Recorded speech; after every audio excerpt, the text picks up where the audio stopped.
Hello, welcome back to Math 332 Linear Algebra. In this video, we are going to continue our discussions on some of the very important concepts that we are going to use in order to develop the theory for the least square methods, which is the last thing we want to do for this course.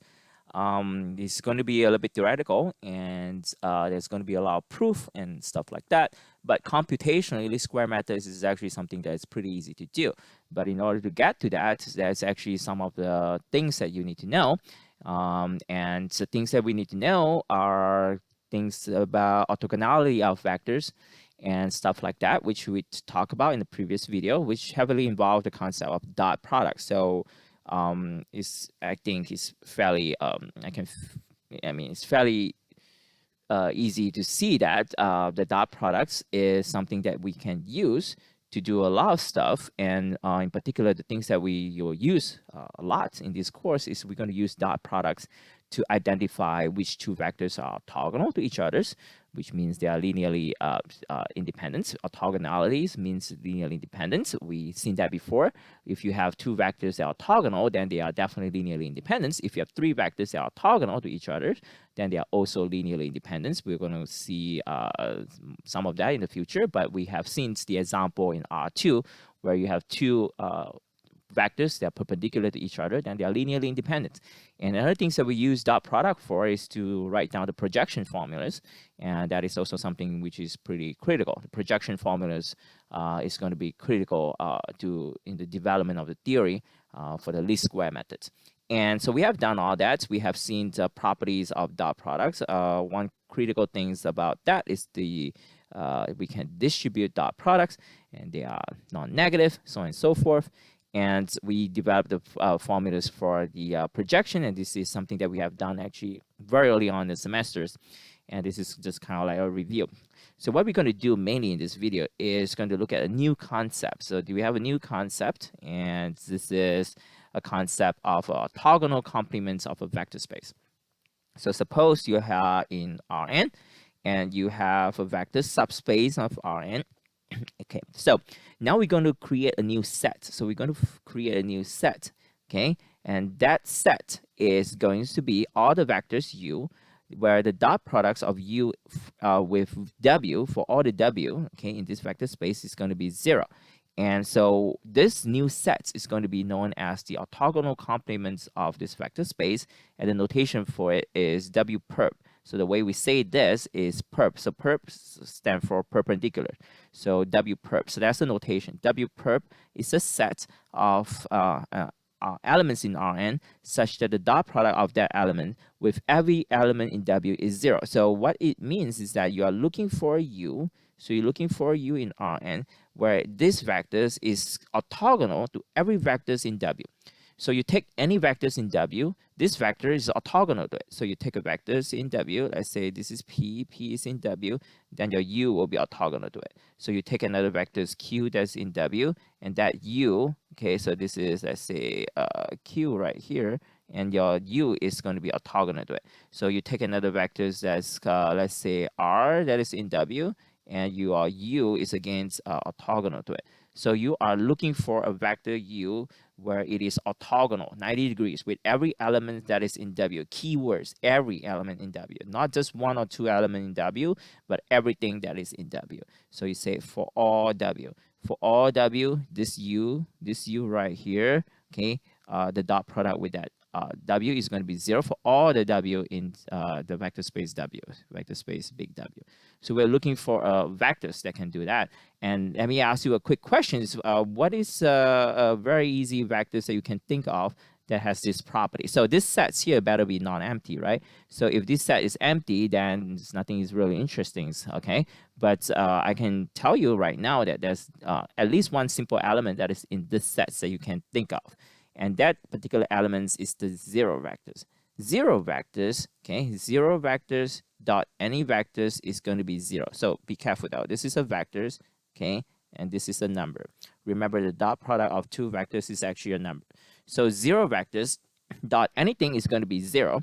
So your 0 vectors is actually in it. Your 0 vectors is actually in W perp. Actually, it doesn't really even matter what W is. 0 vectors is always in the orthogonal complements of any subspaces, because 0 vectors has all this property, okay? The dot products of 0, so you can substitute here with 0, so you can see that 0 dot W is going to be 0 for all the W in W. Okay, so right now, this W here, W perp here is just a set, okay? A collection of all the vectors that is orthogonal to everything that is in W. Okay, later on we will show that this W perp is actually a vector space. So it's not just a set, it's actually a vector subspace of Rn. But we're not going to do that yet. So we are going to continue by looking at an example, okay? So we're going to look at an example, and hopefully by looking at that example, everything will be clearer after that.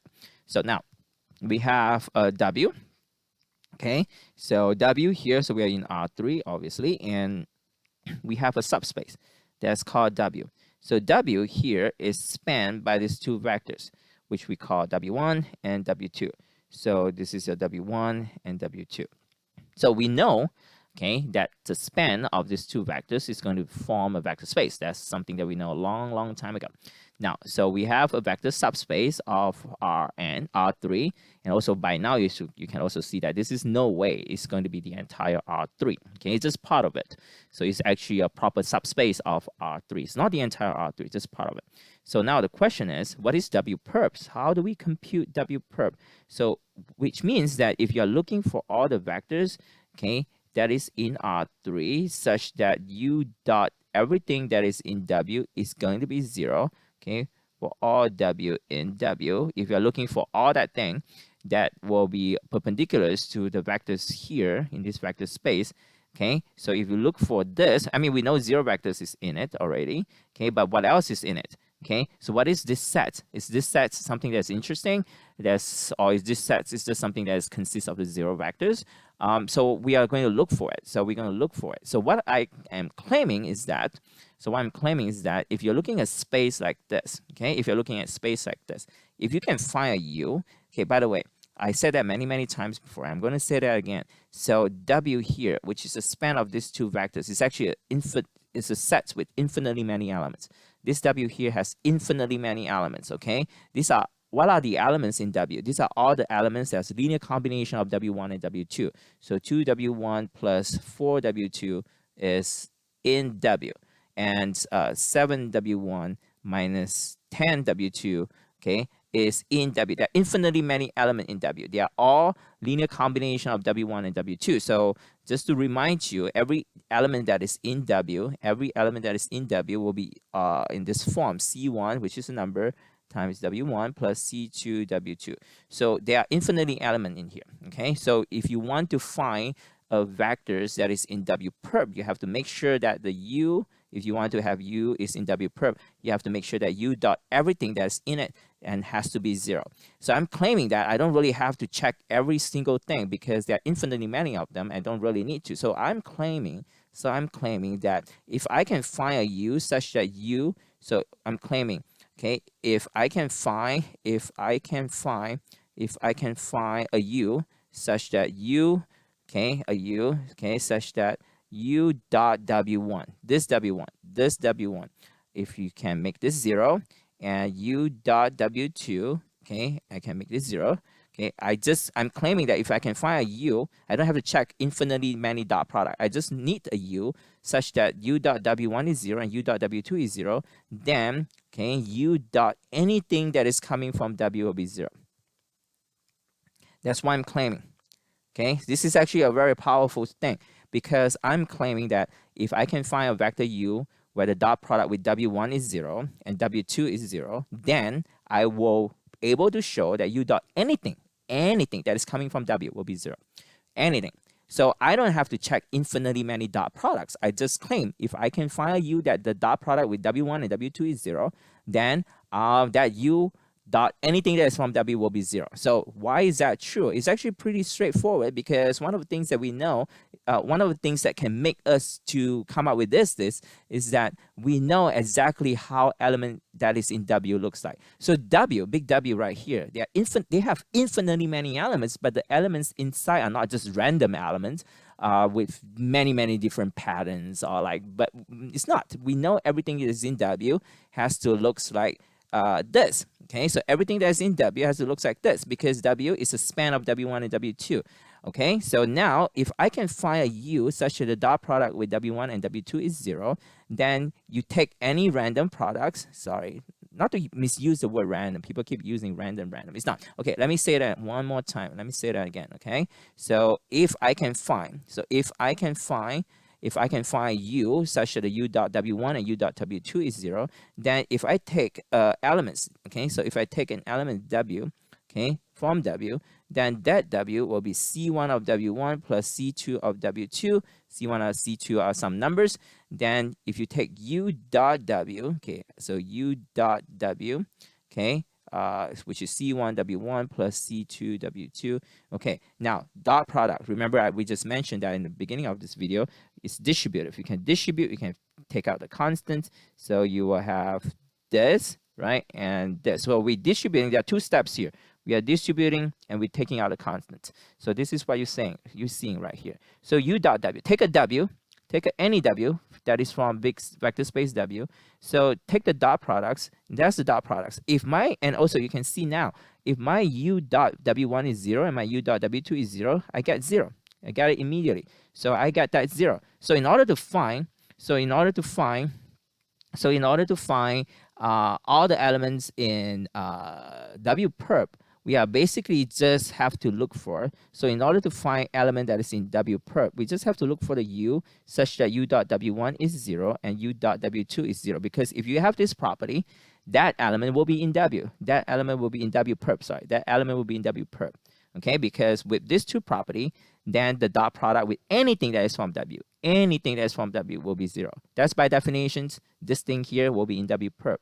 Okay, so now we look for it. So now we are looking for all the U. So U is in R3. So one way to describe that is just to say that there are U1, U2, and U3.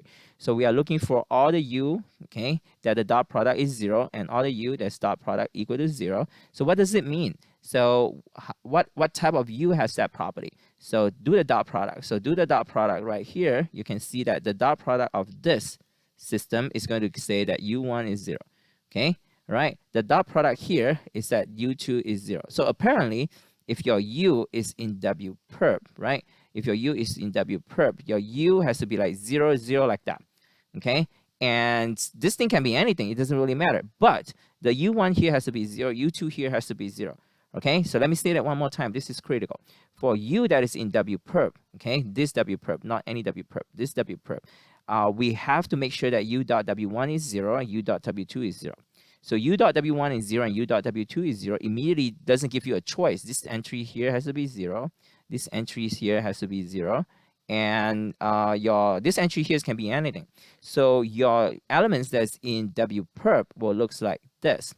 Okay, so in fact, elements that's in W perp is actually the span of these vectors.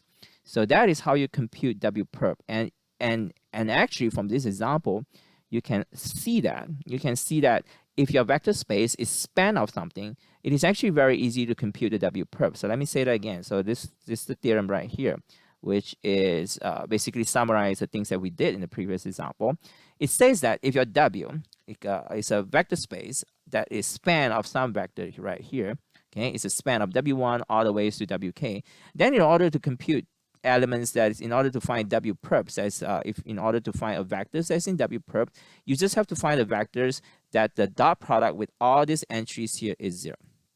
Okay, let me say that again. This set here has infinitely many elements, so you don't have to go through the definition and find the dot products, okay, equal to 0 for infinitely many W.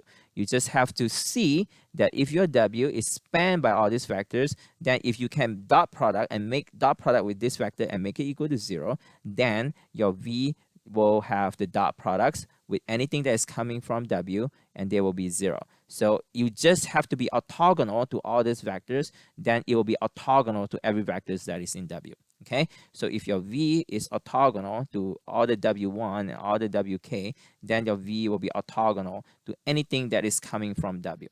Okay, so this is kind of like intuitive. It's pretty easy because these are like the key things in the set. Okay, so if your W is spanned by all this is like a key thing in the set.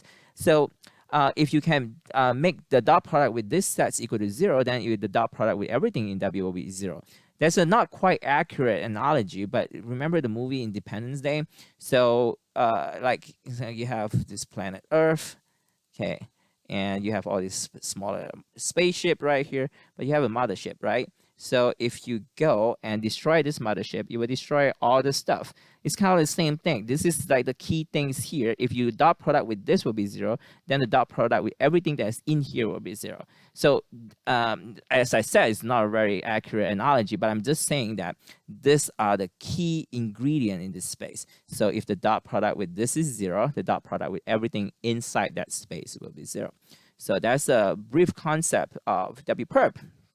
So that's WPerp. So so if you are in the homework, so if you're given a W which is spanned by something, right, they ask you to find WPerp. It's easy. You just identify all the vectors that the dot products with this element that's in the span, right?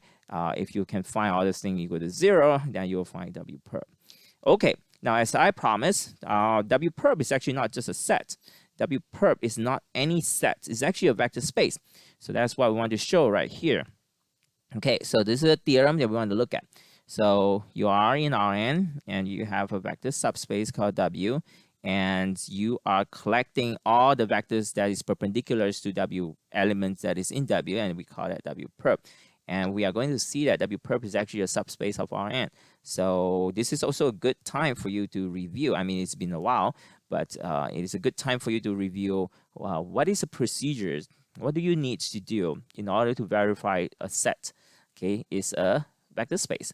In this case, it's a vector subspace of Rn. So remember that we need to do two things. We need to check that this set is not empty, okay, and then we take two elements from that set and show that it is closed under additions, right? And then you take a scalar and multiply an element that is in here and show that it is closed under scalar multiplication. So remember, to check something that is a subspace, you just have to do two things. You have to check closure, okay, under additions, and closures under scalar multiplication. That's the only two things that you need to check. All right, so let's do that. So now let's take two elements that is in WPerp, and we want to show that the sum, okay, U plus V, is still in WPerp. So that's easy. Let's look at the proof. So the hypothesis is that we take two elements in WPerp. So if you take these two elements from WPerp, okay, meaning that U, okay, WPerp, okay, V in WPerp means that U dot anything that is in W equal to 0. This is for all, okay, W in W. Okay, so U dot, okay, so V is also in WPerp. So V dot W will also equal to 0. Again, this is for all W that's in W. So take these two elements out and add them. And then now we want to show that this is also in WPerp. How do you show that this thing is in WPerp? So to show that this thing is WPerp, so we need to show that U plus V, right, dot any W has to be 0. Okay, this is for all W from W, for all, right? So we do that computation right here. So we take U plus V and take the dot product with any vectors that is in W. So we have distributions. So you have U dot W, V dot W. So U is not any vectors. U has this property. So U has this properties. Okay, so U dot W is actually 0. And V has this property. So V dot W has to be 0. And actually for all W, right? So it doesn't really matter which one this is from, as long as it is from W. So you can see that if your U and V is in WPerp, U plus V, okay, will be also in WPerp, because U plus V, take the dot product of U plus V with any vectors that is in W, you get 0 also. So this is how you show closure under additions. Closure under scalar multiplication is also the same. Take U that is from WPerp, that's the hypothesis, which means U will have this property, and take any constant, okay, that is from R. So you want to show this is in WPerp, which means that you want to show this dot W equal to 0 for any W that you can think of that is from vector space W. So again, okay, take the dot products, okay, and take out the constants. Just look at this dot product. This product is 0 because, again, your U is not any vectors. Your U is in WPerp.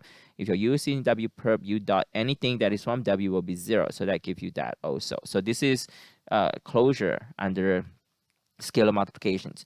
So you have closure under additions, and you have closure under scalar multiplications.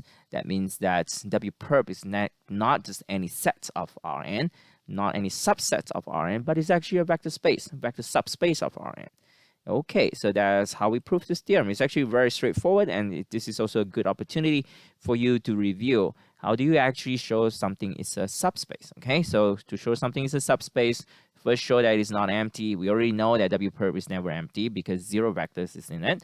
And then you show under closure under additions and closure under scalar multiplications. There are some useful facts that we're not going to prove, but we're going to use it, is that remember how we define W perp, right? So first you have to have a vector space, and then we look at vector subspace, W perp, right? We look at the orthogonal complement of that vector space. So now W perp, we just proved that W perp. So if you have W, which is a vector space, right? If you have a W, this is actually a vector space or some vector subspace. And we just proved that W perp is also a vector space. So we can apply the orthogonal complement concepts to this set, okay, to this vector space. So W perp, okay, so W is a vector space, W perp is a vector space. So we can apply the orthogonal complement to this space again. So that will be W perp and perp. Okay, so we can do that. So W perp is a vector space. For any vector space, we can look at the orthogonal complement of it. So this is a vector space. We can look at the orthogonal complement of it. And this is also a vector space. So we can look at the orthogonal complement of this, which is this. So that is a theorem which says that W perp and perp again will be actually the same as W. So W perp perp is W. Okay, W perp perp is W. Keep saying that. W perp perp is W. So we don't prove that. It's a little bit slightly more involved, but you can use it as a fact. And in fact, we're going to use that. And we're going to make this video short because what we're going to do next is very important. And I don't want to overwhelm you right now. So I'm going to finish this video right here, and we're going to talk about the fundamental theorem of linear algebras, which will going to tell you that the null space of A, remember all these things that we learned, okay, and the row space of A, and null space of A transpose, and the row space of A transpose, okay, they all, and column space too, remember column space, okay, column space, right? So they are interrelated, and these are one of the critical things that we're going to use to develop the theory of the least square method. So we are going to pause right here, and we're going to continue in the next video to talk about something called the fundamental theorem of linear algebras, where we're going to look at how the row space, column space, and row space, column space, and the null space of a matrix are interrelated using the orthogonal complements, the concept of orthogonal complements. All right, so remember that orthogonal complements is nothing but a collection of objects, a collection of vectors that is perpendicular to all the vectors that is in W. So that's W perp, okay? And it is not just a set, it's a vector space. And we actually know how to compute that and do a computational example. And this is a theorem that's going to help us to solve a lot of problems in the exam and tests and homework. And we're going to stop right here, and we'll see you in the next video.